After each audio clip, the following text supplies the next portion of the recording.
Good morning everyone, welcome back to our channel. সবাই কেমন আছে? আশা করি সবাই ভালো আছে আর আমিও খুব খুব খুব ভালো আছি। তো চলো নতুন একটা সকালের সাথে নতুন একটা ব্লগের সাথে দিনটাকে আজকে শুরু করি। আজকে সেরকম কিছু কাজ নেই। কালকে দুপুরে মাংস হয়েছিল, সেই মাংসগুলো এখনও রয়ে গেছে। তো মেয়েকে ভেবেছি দুপুরবেলা ওটা গরম করে দেবো, ফ্রিজে রয়েছে। আর আজকে সকালবেলা আলু, ডিম আর পেঁয়াজ দিয়ে একটা ভাজা করেছিলাম, আর এই যে ভাত করেছিলাম। তো সেই ভাতই এখন করে নিয়েছি। সকালে মেয়ে আর আমি খেয়ে নিয়েছি গরম গরম ভাত। আর কথা বলতে বলতে বরের ফোন এসেছিল, জিজ্ঞাসা করছিল কি রান্না করলে।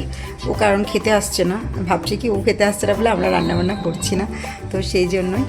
তো আজকে সেরকম কিছু কাজ নেই বলে ভাবলাম কি অনেকদিন গাছগুলোতে একটু নজর দেওয়া হয়নি, গাছগুলো একটু কিছু নজর দিই বলতে কি ওই পাকা পাতাগুলো ছিঁড়ে ফেলে দিই, গাছে জল দিই। এই মাঝের মধ্যে একটুখানি গাছের পাতা যেগুলো কাটার থাকে সেগুলো কাটি, কিন্তু এই মাটি ফাটিগুলো ঠিকঠাক করা হয়নি। তো এখানে দেখো কি করছে, তোমাদের ব্যাক ক্যামেরা করে দেখায় যে এখানে মাটিগুলো এটার মধ্যে ভর্তি ছিল। তো সেটাকে একদম জমাট বেঁধেছিল, যেহেতু সেই বাইরে একটা পট আমার রাখা রয়েছে এই যে এই গাছটারই।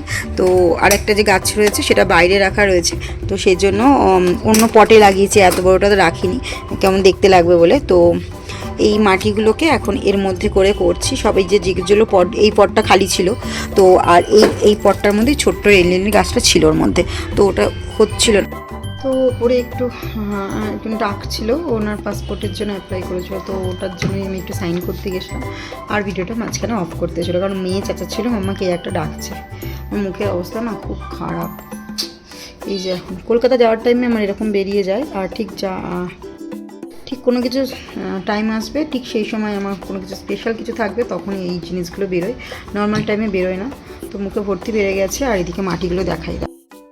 তো এই মাটির মধ্যে আমি সর্ষের খোল, গোবর সব আমি এরকম মিক্স করে নিয়েছি।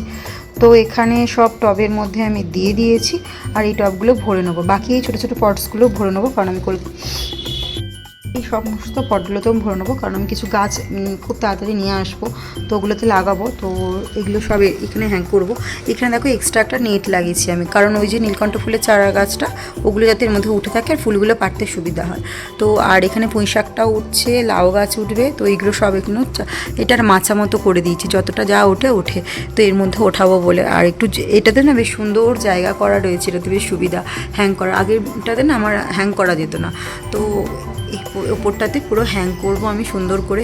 তো এই জন্য ভেবেছি হ্যাঙ্গিংগুলো সুন্দর লাগাবো। আমার না বেশ মজা লাগছে এখানটায় আসার পরে, গাছগুলো খুব সুন্দর ভালোভাবে রয়েছে আর খুব সুন্দর করে বাড়ছে। আর আজকে গাছে দেখো এই মোটামুটি ফুল হয়েছে, এই যে ফুল হয়েছে, এই যে ওইদিকে রয়েছে, যা দেখা যাচ্ছে ওপর হয়ে গেছে। এটাকেও একটু রিপোর্ট করতে হবে, তো এখন করবো না, গরমকাল বর্ষাকাল আসলে করবো।